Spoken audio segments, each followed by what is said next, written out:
এই 10 দিন 10 রাত আমরা কি কি আমল করব সংক্ষিপ্ত এবং ব্যাখ্যা সহ সব লিখছেন। আমি শুধু সংক্ষেপে কি কি আমল আমাদের উচিত করা এটা এখানে উল্লেখ করছি।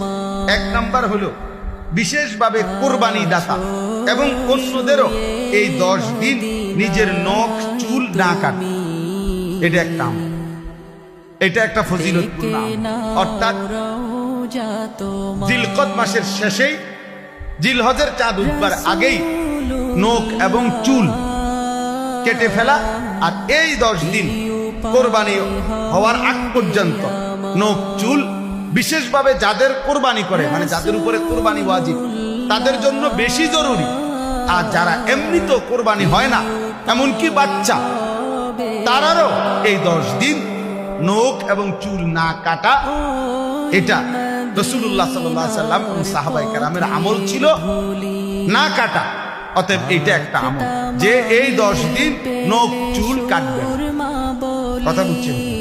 হ্যাঁ, এটা একটা আছে। হযরত আব্দুল্লাহ ইবনে ওমর রাদিয়াল্লাহু তাআলা আনহুমা বিখ্যাত সাহাবী, উনি দেখছিলেন এক মহিলা তার বাচ্চার চুল কাটতেছে এই 10 দিনের ভিতরে।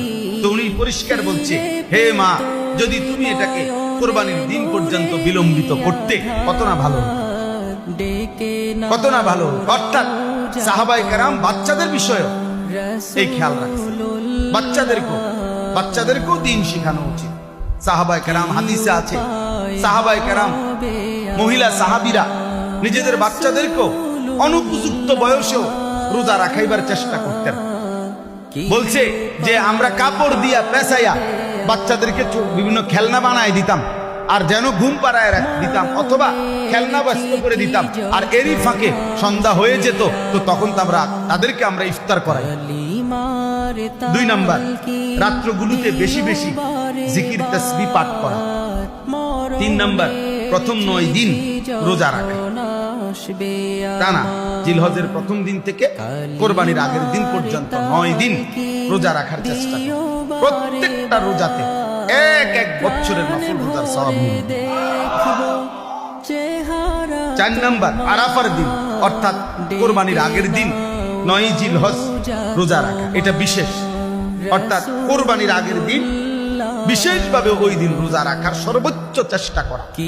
নবীজি সাল্লাল্লাহু আলাইহি সাল্লাম বলেন, ওই দিনকার রোজায় আমি আল্লাহর কাছে আশাবাদী, আইয়ুকাফিরাস সানাতাল্লাতী ক্বাবলাহু ওয়াস সানাতাল্লাতী বা'দাহু।